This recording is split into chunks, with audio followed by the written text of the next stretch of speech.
Što bi hrvatski seljak trebao misliti ako nakon nekoliko pisanih upita za sastankom s nadležnim ministrima te u onog upućenog predsjedniku vlade od premijera stigne naputak da ih ministri poljoprivrede i financija moraju primiti? Do današnjega dana mi nismo dobili nikakav odgovor službeni, ni da će nas primiti, ni da neće nas primiti.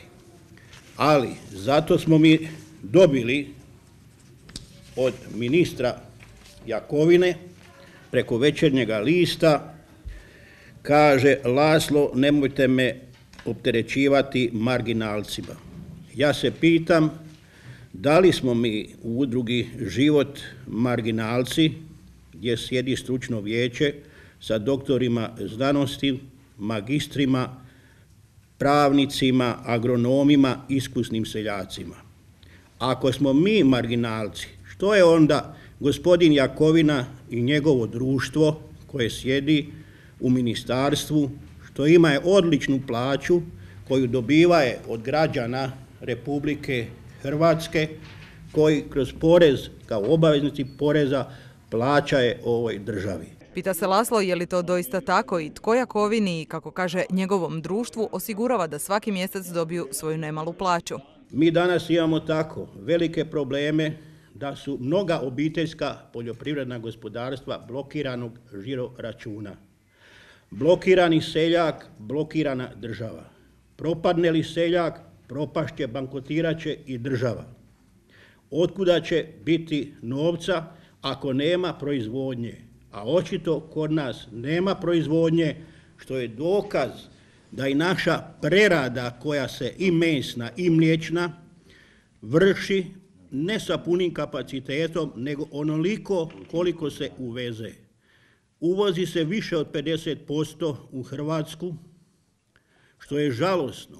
Kraj naših praznih staja, kraj naših praznih obora, kraj volje seljaka da radi na svom obiteljskom gospodarstvu, došli smo do ove teške ekonomske situacije koja je nezapamćena na ovim prostorima. A proizvodnje i OPG-a iz mjeseca u mjesec sve je manje. Recimo, sa 7. na 8. mjesec ove godine ugasilo je 167 obiteljskih gospodarstva proizvodnju mlijeka. Stalno se diramo proizvodnje mlijeka i govedarstva zato što su oni generatori, pokretači proizvodnje, ali ne zaboravljamo ni ostale dijelove poljoprivrede. Znači od povrtlara, voćarstva, ratarstva, vidite i sami kakva je sjetva i žetva i sve ostalo, ljudi su u velikim problemima, možda čak i većim nego trenutno oni stočari koji su ostali. Stočarstvo kao tako, znači uzmite da je to 167 manje gospodarstva, 167 sudbina, u biti obitelji koji imaju velikih problema, koji su danas ne znam gdje i kako žive uopće. Ako uzmete podatak, još jedan možda malo katastrofalni podatak, ako usporedite 8. mjesec prošle godine i 8. mjesec ove godine, u Hrvatskoj je nestalo oko 700 ljudi koji se bave proizvodnjom mlijeka. Pomnožite sa brojem članova obitelji, sa prostorom iz kojeg dolaze, sa dodanom vrijednošću koju bi ti ljudi proizveli, sa PDV-om, sa dobiti, sa plaćanjem poreza, sa životom, sa zapošljavanjem učitelja, doktora i novinara u konačnici, i pisanje i svega ostalo, koja je to šteta za naš prostor koji je već dodatno izuzetno devastiran. Pitaju se poljoprivrednici istovremeno otkud mlijeko na policama trgovina. Hrvati danas u svojim trgovinama ne mogu doći niti do 1 litre mlijeka, jer ono što mi u današnjim našim na policama u našim trgovinama imamo danas jesu raznorazni pripravci koji su na različite načine u laboratorijima smiksani, smiješani i došli na naše police. Znači, porijeklo je apsolutno upitno, radi se o ugušćenom mlijeku, o kondenziranom mlijeku, o mlijeku u prahu iz kojeg se dobiva mlijeko. A pravo mlijeko zapravo je danas samo na hrvatskim farmama prisutno i njega je sve manje. To je samo još jedan u nizu dokaza da naše institucije ne rade svoj posao, da naše zapravo inspekcije i kontrole na terenu ne rade svoj posao, a to je sve opet u suradnji sa Ministarstvom poljoprivrede. Jednostavno osjećam dužnost dići svoj glas i reći kako je stanje na terenu, ne bi li senzibilizirali hrvatsku javnost, ne bi li jednostavno rekli što se trenutno događa u hrvatskom selu. Iz udruge poručuju kako ne pričaju samo zato da bi kritizirali, već žele pomoći. Mi našim znanjem, našim iskustvom, voljom želimo pomoći njima.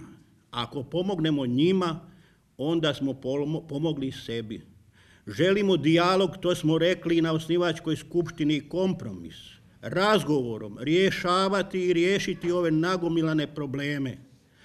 Međutim, volje sa druge strane za razgovor nema.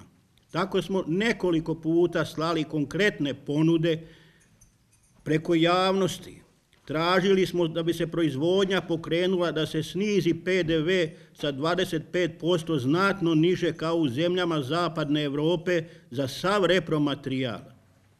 Da se PDV uključi dodatno u cijenu proizvođaču poljoprivrednih proizvoda.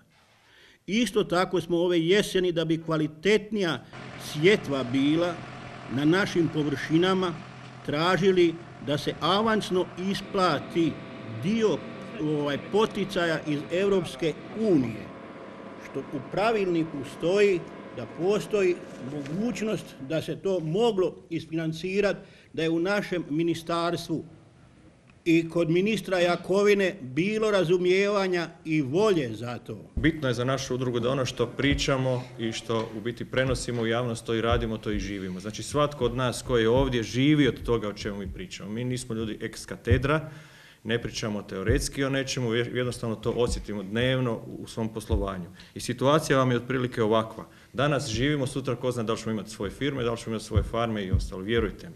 Pitanje je da li će doći nešto na naplatu, da li će nas zatvoriti, da li će nas blokirati i ostalo. I baš zato naši prijedlozi su životni prijedlozi. Od ovoga što je rekao Antun, da se smanji PDV, da se uključi PDV u cijenu poljoprivrednog proizvoda, da nam se po isplaćenim računima ne naplaćuje PDV, da se to odvoji. Znači, u programu naše udruge i porezna reforma sustava koja bi itekako dobro došla hrvatskoj poljoprivredi. To je nešto što država može napraviti vrlo brzo. Laslo je dodao kako sami traže rješenje za blokirane OPG-e. Niske cijene poljoprivrednih proizvoda, također u svim segmentima proizvodnje, mogle su se zaštititi sa dobrom voljom i nije morao biti uvoz preko 900 milijuna dolara američki smo mi uvezli robe više nego što smo izvezli. To je katastrofa. To vas vodi u milijardu i 200. Eto, milijardu i 200, to je najnovija informacija što gospodin Miroslav kaže.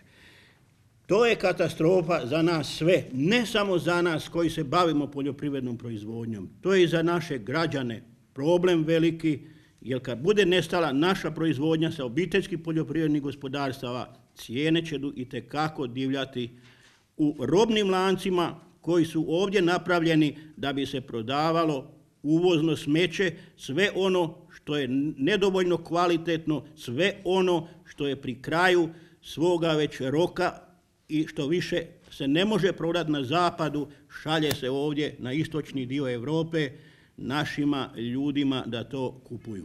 OPG-a je sve manje, gase se, što je apsurd s obzirom na politiku Europske unije. Europska unija upravo ekološku proizvodnju u potpunosti želi poduprijeti, podupire poljoprivrednu proizvodnju baziranu na malim i srednjim gospodarstvima, podupire mlade. To je sve ono što mi u udruzi Život također smatramo da je jedino i ispravno. Međutim, evo, komunikacije sa Zagrebom apsolutno na tom području nema, oni nas ne slušaju.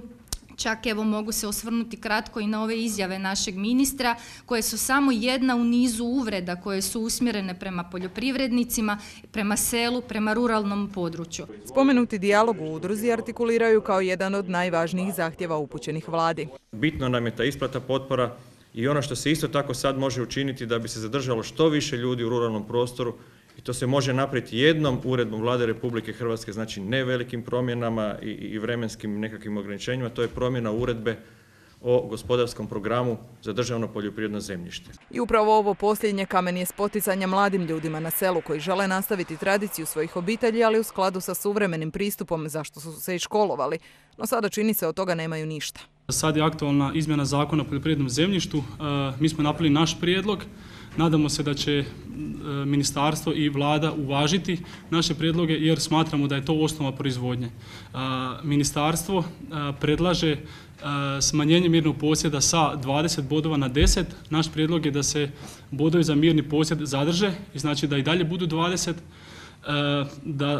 da damo prednost jedinice lokalne samouprave, da se ti bodovi, znači ministarstvo predlaže 5 bodova za jedinicu lokalne samouprave. Naš prijedlog je da je prednost proizvođačima sa jedinice lokalne samouprave i naš prijedlog je 15 bodova. Što se tiče cijena, smatramo da je bodovanje od 15 bodova, da je to previše. Naš prijedlog je 5 bodova, jer imamo određene površine koje imaju cijenu i po 1500 i 2000 kuna i smatramo da u samom startu svaki poljoprivredni proizvođač ići će sa maksimalnom cijenom od 2,5, 3, 4 tisuće kuna, a ta zemlja nije na tako nekoj cijeni. Mladi su poručili ministru da se ugleda na primjer brojnih zemalja Europske unije koje su gotovo 90% zemljišta dale upravo malim gospodarstvima. Kod nas je situacija potpuno kontra, znači isto koliko nama u Slavoniji je potrebno ovo zemljište da bi ostali na našim gospodarstvima, u našoj proizvodnji i jedino je to što imamo i od toga živimo. S druge strane, situacija bi bila jednaka da se našoj Dalmaciji oduzme plaže, more i sve pa da ih puste da žive od nečega. Znači situacija je teška i mi mladi smo se udružili da bi pronašli nekakvo rješenje. Hoće li ih ministar saslušati i u konačnici poslušati, pokazat će vrijeme.